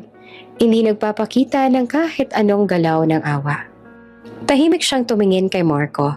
Ang mata niya ay nakatutok sa malayo. Parang bulag sa panlabas, ngunit sa ilalim ng katahimikan, ramdam mo ang kapangyarihan at determinasyon. Sa isang malumanay ngunit malinaw na tinig, binitiwan niya ang kanyang sagot. Huli na. Hindi mo ako mahal. Minahal mo, bulag mong pera. Si Marco ay walang salinlahi. Naglakad palayo.